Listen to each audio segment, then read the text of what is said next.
मैं न भूल सकता उस कलवरी, खून में लथपथ था चाहा मेरा यीशु मसीह।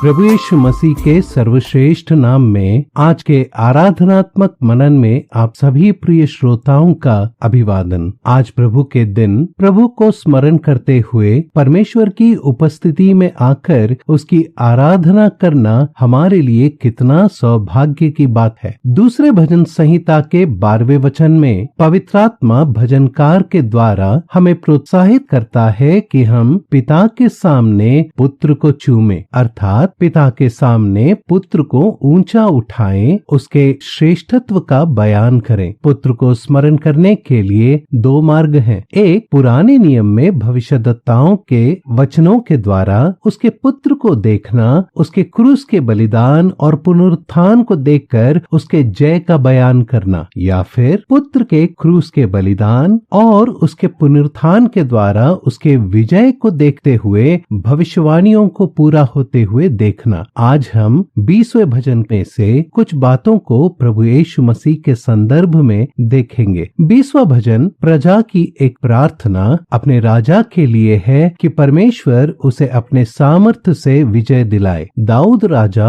अपने सेना के साथ युद्ध के लिए जाने से पहले परमेश्वर के सामने अपनी ओर से भेंट चढ़ाने के लिए आया हुआ है। उसकी प्रजा उसके जय की कामना करते हुए परमेश्वर के सामने प्रार्थना करती है, जिसे हम पहले 5 वचनों में पढ़ सकते हैं। 6वें वचन में अपनी प्रजा की प्रार्थना से प्रोत्साहन पाकर दाऊद अपने धैर्य को प्रकट करता है, क्योंकि वह जानता है कि यहोवा परमेश्वर उसकी ओर से लड़ेगा। 7 से लेकर 9 वचनों में यह धैर्य अब प्रजा को प्राप्त होता है और वे धन्यवाद और आश्वासन के साथ परमेश्वर से प्रार्थना करते हैं। हालांकि यह पृष्ठभूमि इस्राएल के ओर से दाऊद के युद्ध विजय के संदर्भ में परमेश्वर के हस्तक्षेप के विषय में है, परंतु भविष्यवाणी के रूप में एक सच्चा यहूदी जो मसीह का इंतजार कर रहा है, वह अपने भविष्य में होने वाले छुटकारे को मसीह का अपने देह में दुख उठाने और विजय प्राप्त करने के संदर्भ में देखता है। एक विश्वासी इस भाषा, भावना और भजन में अपने छुटकारे के सत्य को देख सकता है। 20वां भजन संहिता पहले वचन से लेकर 5वें वचन तक। संकट के दिन यहोवा तेरी सुन ले, याकूब के परमेश्वर का नाम तुझे ऊंचे स्थान पर नियुक्त करे। वह पवित्र स्थान से तेरी सहायता करे और सियोन से तुझे संभाल ले। वह तेरे सब अन्न बलियों को स्मरण करे और तेरे होम बलि को ग्रहण करे। वह तेरे मन की इच्छा पूरी करे और तेरी सारी युक्ति को सफल करे। तब हम तेरे उद्धार के कारण ऊंचे स्वर से हर्षित होकर गाएंगे और अपने परमेश्वर के नाम के झंडे खड़े करेंगे। यहोवा तुझे मुंह मांगा वरदान दे। प्रभु यीशु मसीह परमेश्वर पुत्र, जिसने संपूर्ण मनुष्य जाति के पाप का बोझ स्वयं आप अपनी देह पर लिए क्रूस पर चढ़ गया और उस दुख को उठा रहा था और मृत्यु के कटोरे को पी रहा था, तब उसने क्रूस पर कहा, एलोई एलोई लामा सबक्तनी, हे मेरे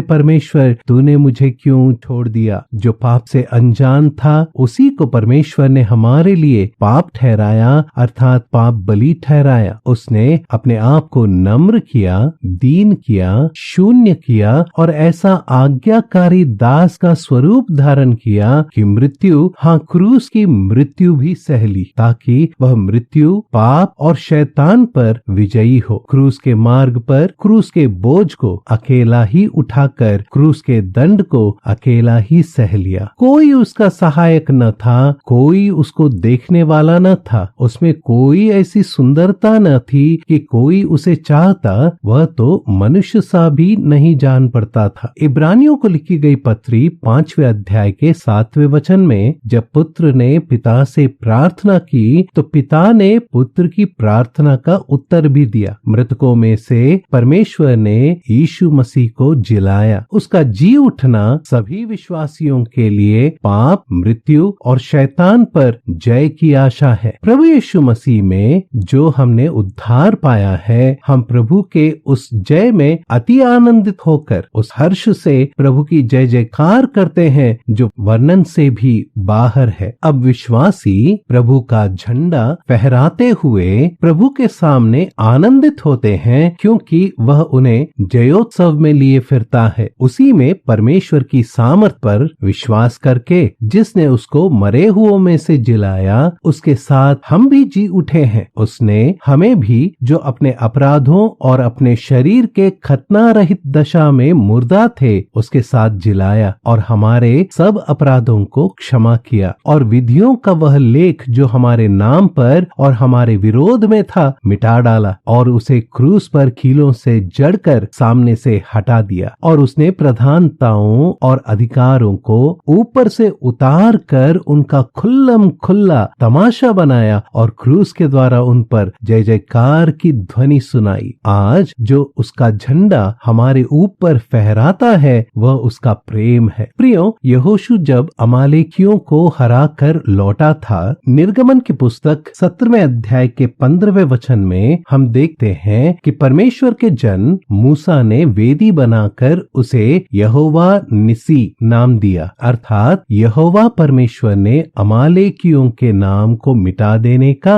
अभिवचन दिया है। वह विजय का झंडा हमारा यहोवा है। हमारे प्रभु यीशु मसीह ने हमें सच्चे अमालेकी से अर्थात शरीर के सामर्थ्य से और अधिकार से छुड़ाकर विजय दिया है। प्रियो, हमारा राजा राजाओं का राजा और प्रभुओं का प्रभु प्रभु यीशु मसीह विजयी है। वह हमारे विश्वास का कर्ता और सिद्ध करने वाला है, जिसने उस आनंद के लिए जो उसके आगे धरा था लज्जा की कुछ चिंता न करके क्रूस का दुख सह लिया और परमेश्वर के सिंहासन के दाहिनी ओर जा बैठा। उसके सामने जो आनंद धरा था वह स्वर्ग में परमेश्वर का दाहिना सिंहासन नहीं था, क्योंकि वह तो पिता की गोद से आया था। उसका आनंद तो हम विश्वासी हैं जिन्होंने उस पर, उसके गुणों पर, उसके कार्यों पर विश्वास किया है। आइए प्रियो, इस विजयी प्रभु यीशु मसीह का आज पिता के सामने गुणानुवाद करें, पिता के सामने पुत्र को चूमे। महिमा, आदर,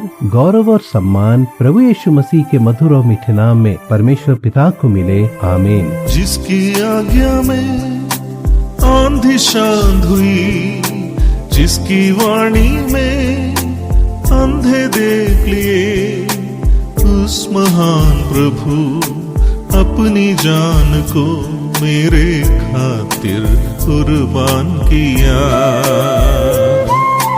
जिसकी आज्ञा में आंधी शांत हुई, जिसकी वाणी में अंधे देख लिए, उस महान प्रभु अपनी जान को मेरे खातिर कुर्बान किया। मैं न भूल सकता उस कलवरी, खून में लथपथ था जहाँ मेरा यीशु मसीह।